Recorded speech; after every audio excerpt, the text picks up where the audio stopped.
Right now, Canada is standing its ground in a high-stakes economic standoff that could redefine our relationship with our largest trading partner. A staggering $440 billion in annual automotive and manufacturing trade hangs in the balance. Your household's cost of living and the stability of the Canadian dollar are directly on the line.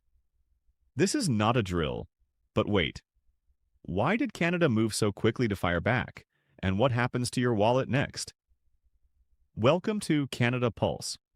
We deliver urgent, fact-verified updates on federal policy, the Canadian economy, housing affordability, inflation, public affairs, and national issues with practical, compliance-safe explanations drawn directly from official government sources.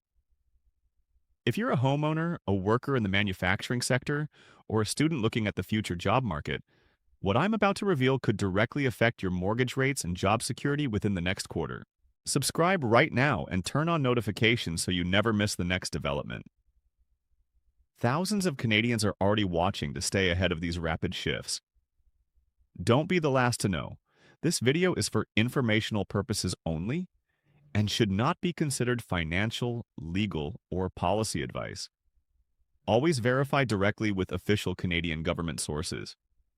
By the end of this video, you'll understand exactly how Canada is insulating itself from external trade pressures, and I'll show you a specific outcome for the Canadian dollar that almost no one is talking about yet. Here's what happened behind closed doors. The policy context is rooted in the escalating rhetoric surrounding international trade agreements, but it escalated dramatically in early 2026. Donald Trump repeatedly stated that the current trade balance between our nations was unacceptable, citing concerns over energy exports and dairy supply management. This rhetoric was followed by concrete action.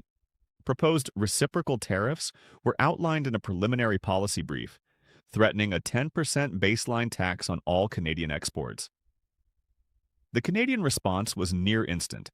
Within 90 minutes of the latest provocations, Mark Carney, acting in his capacity as a key economic advisor and federal policy architect, signaled that Canada would not be intimidated. Global Affairs Canada leads the federal response on trade negotiations, while the Department of Finance coordinates the fiscal buffers being put in place. Provinces, especially Ontario as the largest manufacturing and automotive producer, play a critical role in this national defense strategy. The Canadian response combines ongoing legal challenges under the CUSMA agreement, new fiscal support measures for affected industries, aggressive market diversification efforts looking toward the European Union and the Indo-Pacific, and a stronger promotion of Canadian-made critical minerals and domestic green energy projects. These developments affect every corner of the country, with the heaviest impacts expected in Ontario, Quebec, and the energy-producing regions of Alberta. Comment right now. Which province do you live in? Are you already seeing the effects of trade uncertainty on your local prices or industry? Let's compare notes in the comments. Here's the detailed breakdown of what just happened, according to official records. First, the Carney rebuttal. On April 28, 2026, Mark Carney delivered a focused address emphasizing that Canada's economic sovereignty is not up for negotiation. He specifically highlighted that Canada's energy security is the backbone of the North American grid. According to the Department of Finance, Canada has already prepared a mirror tariff package. This means if you're a consumer, you could face a 15 to 20% increase in the cost of American-made consumer goods as early as next month if these retaliatory measures are triggered. Now here's where it gets really serious. Second, the CUSMA legal trigger. Global Affairs Canada has officially filed a notice of dispute under Chapter 31 of the CUSMA agreement. This isn't just paperwork, it's the formal mechanism to protect the 2.5 million Canadian jobs tied to cross-border trade. For workers in the auto sector, this provides a temporary legal shield against sudden layoffs while the dispute is mediated. Third, the supply management shield. Despite intense pressure, the federal government has doubled down on protecting the dairy and poultry sectors. Agriculture and Agri-Food Canada announced a new $1.2 billion stability fund to ensure that domestic farmers aren't undercut by subsidized foreign imports. This is intended to keep your grocery prices from spiking due to external market manipulation. Fourth, The critical mineral pivot. Canada is moving to restrict the export of certain lithium and copper refined products to only favored trade partners. This effectively uses our natural resources as leverage. If the U.S. proceeds with tariffs, Canada may raise the export costs of the very materials needed for American EV production. Fifth, the currency buffer. The Bank of Canada has signaled that it is monitoring the Loonie's volatility closely. While they don't target a specific exchange rate, the latest policy minutes suggest they are prepared to adjust liquidity to prevent a total collapse of our purchasing power. If this tension is making you concerned about your household budget right now, hit the like button. Let's show the algorithm how many Canadians are paying attention to this economic standoff. But the story doesn't end there. What happened next shocked everyone. The consequences reach far beyond just the politicians in Ottawa and Washington. Let me break down exactly who feels the impact. Households across Canada may experience higher prices for imported produce and electronics. When trade barriers go up, the consequence chain always ends at the checkout counter. Renters and homeowners could face specific challenges if these trade wars lead to persistent inflation, which would force the Bank of Canada to keep interest rates higher for longer. This means your mortgage renewal could be significantly more expensive than previously forecasted. Taxpayers fund the various support programs, currently estimated at $4.5 billion in total planned assistance for the manufacturing and agricultural sectors.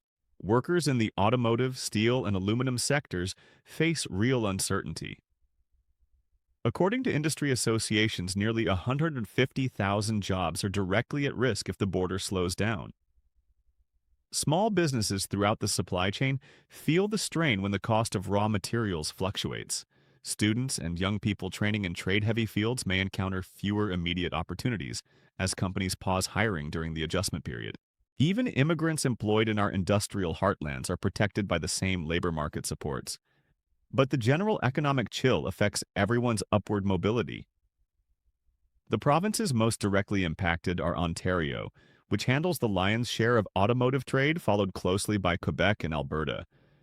For example, for illustrative purposes only, a family in Windsor planning a home renovation might receive noticeably higher quotes for American-made steel or HVS units if tariffs stay in place. A machinist in Brampton could be shifting focus toward domestic contracts or applying for federal adjustment programs to bridge the gap during a temporary plant slowdown. These are illustrative examples only. Real outcomes depend on specific contracts, local conditions, and how official programs are implemented. Are you in one of these affected groups? Comment below with your situation. This community is watching. Your experience matters. There are several critical mistakes to avoid while following this story. Do not assume that the border is closing tomorrow. This is a strategic negotiation, and trade continues even during disputes. This dispute has historical context, reminiscent of the 2018 steel and aluminum tariffs, which were eventually resolved in Canada's favor.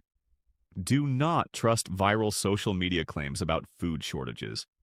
The official Canadian position is that our domestic supply chain is robust. Reacting to unconfirmed headlines before checking primary sources on Canada.ca can create unnecessary financial panic. Ignoring specific eligibility criteria for any available support or retraining programs could mean missing out on significant government assistance. The safest approach is always to rely on official government websites for accurate, up-to-date facts. Here's exactly what you need to do right now to protect yourself. Step 1. Go directly to Canada.ca and search for CUSMA dispute updates to read the latest official statements. Step 2. Check your provincial government website for region-specific manufacturing supports or agriculture subsidies. Step 3. Follow announcements from the Department of Finance on targeted relief measures for households affected by trade-related inflation. Step 4. If you work in an affected sector, speak with your union representative or employer about the Canada Training Benefit, which can help you upskill during economic transitions. Step 5. Keep clear records of your business expenses. If trade-related costs rise, there may be future tax credits or recovery programs you'll need documentation for. Step 6. Consult with a licensed financial advisor to see how a potential shift in the Canadian dollar's value should influence your investment strategy. Tell us in the comments right now, which province do you live in? How is this trade uncertainty affecting your household budget, your rent, or your mortgage? Do you or anyone in your family work in the manufacturing or agricultural sectors? Share this video with your family members, friends, and neighbors across Canada who care about our economic future. All official links and source references are listed in the description below for easy access. To bring everything together clearly, Donald Trump's strong statements regarding Canadian trade were followed by an immediate firm rebuttal from Mark Carney and federal officials. Canada has responded with formal legal action under CUSMA, substantial financial support packages for our key industries, and a pivot toward global market diversification.